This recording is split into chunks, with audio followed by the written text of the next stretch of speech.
రాష్ట్రంలో ప్రత్యేక హోదా గురించి ఊసే లేకుండా చేశారు తెలుగుదేశం పార్టీ వైసీపీ పార్టీలు కలిసి. ప్రత్యేక హోదా మనకు ఊపిరి. ప్రత్యేక హోదా లేకపోతే మనం బాగుపడలేం, మనకు భవిష్యత్తు లేదు. 10 సంవత్సరాలుగా అది నిరూపణ అయ్యింది. అయినా కూడా ఈ 10 సంవత్సరాలలో ఎమ్మెల్యేలు ఎంపీలు ఇంతమంది అధికారంలో ఉండి కూడా అసలు ఊసే లేకుండా చేశారు, అసలు ఆ మాటే లేకుండా చేశారు. ప్రత్యేక హోదా అన్న అంశమే లేకుండా చేస్తున్నారు కదా. ఈరోజు మేము కాంగ్రెస్ పార్టీగా వచ్చి మేము కొట్లాడుతున్నాం తప్ప ప్రత్యేక హోదా గురించి తెలుగుదేశం పార్టీ గాని, చంద్రబాబు గారు గాని, వైసీపీ జగన్మోహన్ రెడ్డి గారు గాని ఒక్క నిజమైన ఉద్యమమైనా చేశారా అధికారంలో ఉండి, ముఖ్యమంత్రులుగా ఉండి అని అడుగుతున్నాం. ఈరోజు ప్రత్యేక హోదా మనకు బీజేపీ పార్టీ ఇవ్వలేదు, పోలవరం ప్రాజెక్టు ఇవ్వలేదు, మనకు రాజధాని ఇవ్వలేదు. ఒక్క హామీ కూడా నెరవేరకపోతే మరి చంద్రబాబు గారు బీజేపీ పార్టీతో ఎందుకు పొత్తు పెట్టుకుంటున్నారో సమాధానం చెప్పాలి. ఏం చేసింది బీజేపీ పార్టీ అని పొత్తు పెట్టుకుంటున్నారు? బీజేపీ పార్టీ ఇంత మోసం చేస్తే, ఇంత వెన్నుపోటు పొడిస్తే చంద్రబాబు గారు అంతగా తిట్టి, అంతగా దూషించి మళ్ళీ ఈ రోజు రాష్ట్రం కోసమని నేను పొత్తు పెట్టుకుంటున్నానని చెప్తున్నాడంటే ఇంకా ఏమనాలి మనిషిని? ఈ పెద్ద మనిషి ఊసరి వాళ్ళ కంటే ఎక్కువ రంగులు మారుస్తున్నారు కదా. ఫస్ట్ ఏమో ప్రత్యేక హోదా కోసం పొత్తు పెట్టుకుంటున్నానని చెప్పాడు, ఎన్నికలు గెలిచారు, వాళ్ళ కేబినెట్ లో అధికారం కూడా అనుభవించారు. ఆ తర్వాత లేదు అని తిట్టి మరీ బయటకు వచ్చారు. మళ్ళీ ఇప్పుడు మళ్ళీ మెచ్చుకొని మేము గౌరవిస్తున్నామని చెప్పి మళ్ళీ చేరుతున్నారు. దేనికంటే మీకు గౌరవం? పవన్ కళ్యాణ్ గారు కూడా అడుగుతున్నానా? మోడీ అంటే అపారమైన గౌరవం అన్నారు. దేనికి మీకు అపారమైన గౌరవం?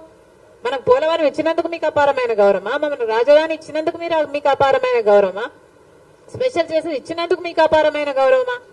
ప్రజలకు సమాధానం చెప్పాల్సిన అవసరం ఉంది. జగన్మోహన్ రెడ్డి గారిని కూడా అడుగుతున్నాం, మీరు ఇంకా తెలివైన వాళ్ళు, మీ పొత్తులు కనిపించవు. ఎందుకంటే మీ అక్రమ పొత్తులు, మీ రహస్య పొత్తులు. చంద్రబాబు గారైనా బహిరంగంగా ప్రజలకు చెప్పి పొత్తులు పెట్టుకుంటున్నారు, జగనన్న గారైతే రహస్యంగానే పొత్తులు పెట్టుకుంటున్నారు. ఇన్ని సంవత్సరాలుగా బీజేపీ పార్టీని ఒక్క ప్రశ్న అడిగింది లేదు. ఇన్ని సంవత్సరాలుగా ఎన్ని బిల్లులుంటే ప్రతి బిల్లులకు మద్దతు ఇచ్చారు జగన్మోహన్ రెడ్డి గారు.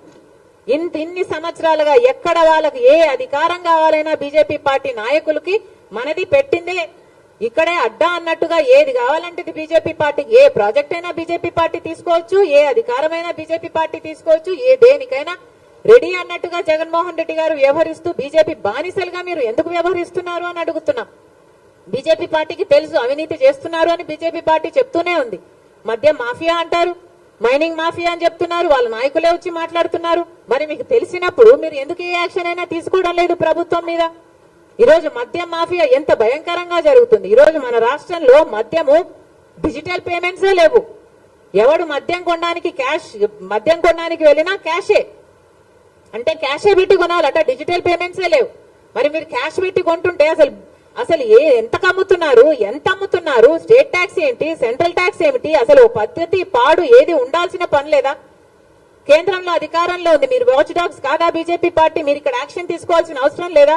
మీ ఈడీలు, సిబిఐలు, మీ ఎంక్వైరీలు ఇక్కడ ఏం పనిచేయవా? మీకు తొత్తులుగా ఉన్న వారి దగ్గర పనిచేయవు, మీకు వ్యతిరేకంగా ఉన్న వాళ్ళ దగ్గర పనిచేస్తాయి, వాళ్ళని మళ్ళీ లొంగ తీసుకోవడం కోసమే. ఇది ఏం పద్ధతి అని అడుగుతున్నాం. మాఫియా జరుగుతుందని తెలుసు, లిక్కర్ మాఫియా అని మీరే చెప్తున్నారు.